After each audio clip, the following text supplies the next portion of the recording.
नागपुर में मतदान का प्रतिशत हमेशा से उम्मीद से कम रहता है, लेकिन इस बार प्रशासन की कोशिश रंग लाई और जिले में एक दशक के बाद चुनाव में मतदान का प्रतिशत 60% के आंकड़े के पार पहुंचा।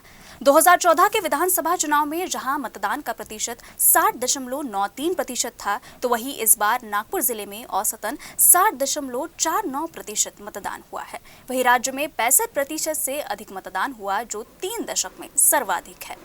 महाराष्ट्र विधानसभा की सभी 288 सीटों के लिए मतदान संपन्न हो गया है।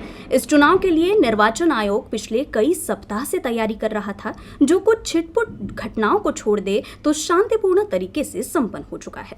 राज्य में विधानसभा चुनाव के कुल 4136 उम्मीदवार चुनावी मैदान में हैं। खास बात तो ये है कि महाराष्ट्र में ये चुनावी मुकाबला किसी 2 या 3 बड़ी पार्टी के बीच नहीं, बल्कि 2 प्रमुख गठबंधन के बीच है। भाजपा सत्तारूढ़ महायुति के बैनर तले अजित पवार के नेतृत्व वाली एनसीपी और एकनाथ शिंदे के नेतृत्व वाली शिवसेना के साथ गठबंधन में है। वहीं विपक्षी महाविकास आघाड़ी गठबंधन में शिवसेना उद्धव गुट, एनसीपी शरद पवार गुट और कांग्रेस पार्टी शामिल है। वैसे तो राज्य में 9.5 करोड़ से अधिक मतदाता हैं, जिनसे मतदान कराने के लिए निर्वाचन आयोग ने काफी जनजागृति अभियान चलाए। इसी का परिणाम रहा कि इस बार मतदाता भी चुनाव में अपनी भागीदारी अच्छे से निभाए, जिससे 3 दशक के बाद महाराष्ट्र में मतदान का प्रतिशत 65% के आंकड़े के पार हुआ है। राज्य में 65% से अधिक मतदान हुआ। खास बात तो यह है कि 30 साल बाद महाराष्ट्र में इतनी वोटिंग हुई है। महाराष्ट्र में इससे पहले 1995 में 70% से ज्यादा वोटिंग हुई थी। राज्य में हुई बम्पर वोटिंग का असर नागपुर में भी देखने को मिला।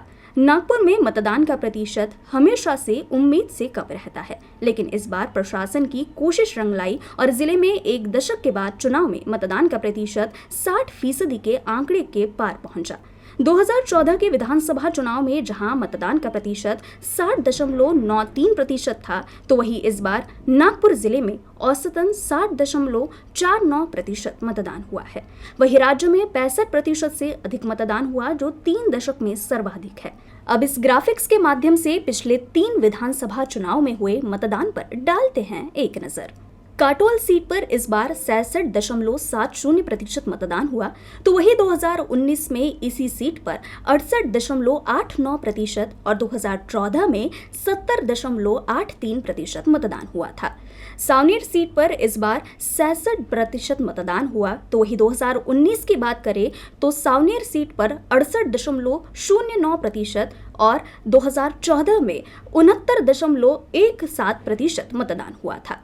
हिंगना सीट पर 58.10% मतदान इस बार हुआ है और 2019 की बात करें तो 60.21% मतदान हुआ था और 2014 में 66.18% मतदान हुआ था। बात अगर उमरेड निर्वाचन क्षेत्र की करें तो उमरेड में इस बार 70.02% मतदान हुआ है। वहीं 2019 में इस सीट पर 69.74% मतदान हुआ था और 2014 में 66.09% मतदान हुआ था।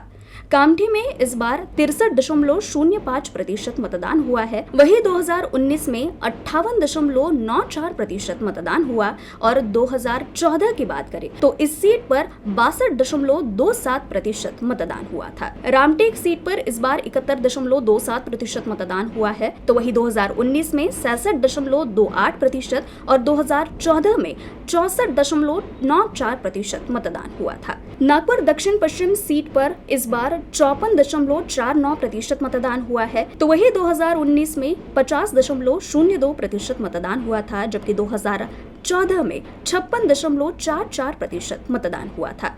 नागपुर दक्षिण सीट पर इस बार 56.20% मतदान हुआ है, तो वही 2019 की बात करें तो 50.61% और 2014 में 53.54% मतदान हुआ था। नागपुर पश्चिम सीट पर 55.68% मतदान इस बार हुआ है, जहां 2019 में 49.41% और 2014 में 52.83% मतदान हुआ था।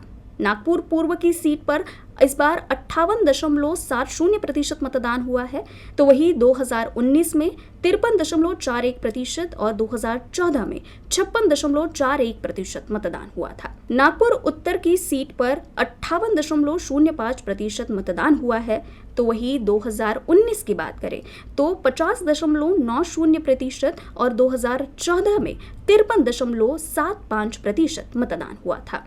वहीं नागपुर मध्य सीट पर इस बार 55.01% मतदान हुआ है। वहीं अगर बात 2019 की करें तो 50.74% मतदान हुआ था और 2014 में इस सीट पर 55.01% मतदान हुआ था। इस तरह से नागपुर के सभी सीटों पर पिछले बार की तुलना में इस बार मतदान का प्रतिशत बढ़ा है।